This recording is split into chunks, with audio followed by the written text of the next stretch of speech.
দেখুন বন্ধুরা, আজকে সাবুদানার কাচের পায়েস রান্না করছি। কি এরকম গোল গোল করে, হ্যাঁ, ওই সাবুদানাটাকে অনেকটা ভিজিয়ে রেখেছিলাম। হ্যাঁ, প্রায় 1 ঘন্টা থেকে 1.5 ঘন্টা ভিজিয়ে রেখেছিলাম।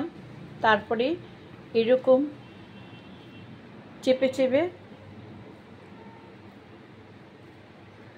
একটু ঘিয়ের হাত দিয়ে চেপে চেপে এরকম গোল করেছি। হ্যাঁ, গোল করেছি। এখানে দুধ বসিয়ে দিয়েছি দেখুন। হ্যাঁ, এখানে 3 চামচ চিনি আছে, দিয়ে দিলাম 1/2 লিটার দুধ। এটা জাল হবে, এটা এলাচ দিয়ে জাল হচ্ছে। হ্যাঁ, এবার দুধ ফুটে গেলে আমি এক এক করে এই সাবুর বলগুলো ছেড়ে দেব। চিনি দিয়ে জাল হচ্ছে, দেখছেন। হ্যাঁ, একই প্রসেস, শুধু দুধটা একটু ঘন করে নিতে হবে। সাবুর পায়েস আর সাবুর কাচের পায়েস। এখানে এলাচ দিয়ে আর কাজু কিশমিশ পেস্তা দিয়ে হবে। দানাগুলো এইগুলো এই যে এটা করে দিলাম, আরও দুটো হবে।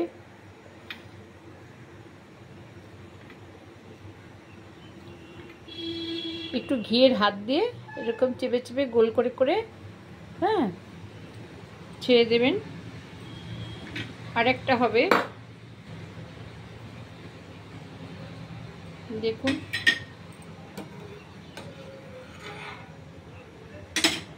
ছোট্ট আঁচ করে দিলাম।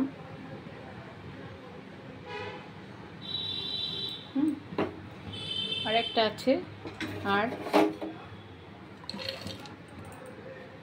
সব দিয়ে দিলাম।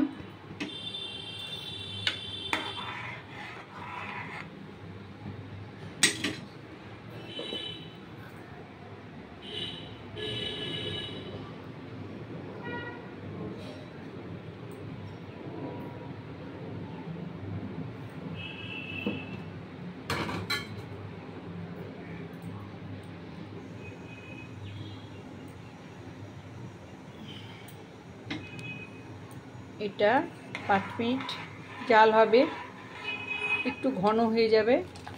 কিছু দিতে হবে না, কারণ এটা সাবুদা আছে। আমি অফ করছি না, দেখছেন এটা টকবক টকবক করে ফুটছে। একটু ঘন হলেই নামিয়ে নেব। এই রেসিপিটাকে আপনারা সাবুদানার রসমালাইও বলতে পারেন, আবার কাচের পায়েসও বলতে পারেন। হ্যাঁ, দেখেছেন, কাজু কিশমিশ আর পেস্তা দিয়ে, আর এলাচ দানা, চিনি আর সাবুটাকে ভিজিয়ে রেখে 1 ঘন্টা ভিজিয়ে রেখে হাতের প্রেস করে করে গোল করে করে এর মধ্যে দুধ ফুটে গেলে দিয়ে দিতে হবে। দুধ চিনি দিয়ে জাল দিয়ে তারপরে দেবেন, তার আগে দেবেন না। হ্যাঁ, তাহলে এইটা গোটা গোটা থাকবে। দেখেছেন, দেখুন আমি তুলে দেখাচ্ছি এইরকম। হ্যাঁ, আস্তে আস্তে আস্তে আস্তে জাল হবে। হ্যাঁ, আমি একটু বড় করে দিলাম, দেখুন টবক করে ফুটবে। এইটাও ঠিক একটু ঝুলে ঝুলে রাখতে হবে। হ্যাঁ, মানে কি একটু ক্ষীর ক্ষীর রাখতে হবে। যদি আপনারা বেশি শুকিয়ে দেন তাহলে এটা আঠা আঠা হয়ে যাবে। হ্যাঁ, একটু ক্ষীর ক্ষীর থাকতে নামিয়ে নিতে হবে। এটা হয়ে গেছে। খুব চটজলদি এটা করা যায় এবং খুব তাড়াতাড়ি মুখরোচক। হ্যাঁ, এটা দেখুন, আপনাদের আমি দেখাচ্ছি, একটাও ভাঙবে না।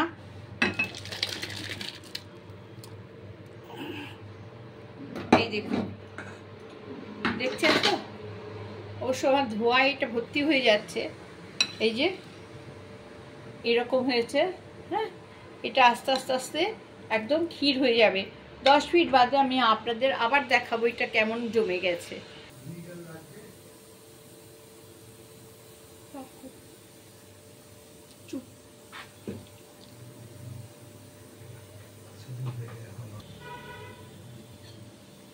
দেখুন কেমন সুন্দর হয়েছে।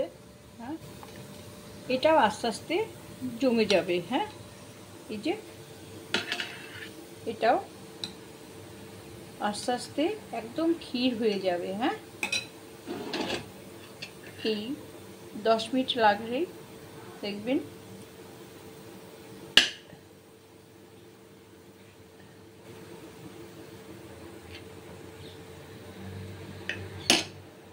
দেখুন ভেতরটা কেমন সুন্দর হয়েছে। হ্যাঁ, একদম দারুণ সুন্দর লাগবে খেতে।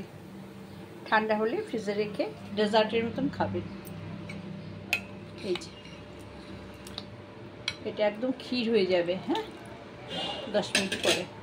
ওকে বন্ধুরা, ভালো লাগলে সাবস্ক্রাইব করবে, লাইক করে শেয়ার দেবেন। আসছি।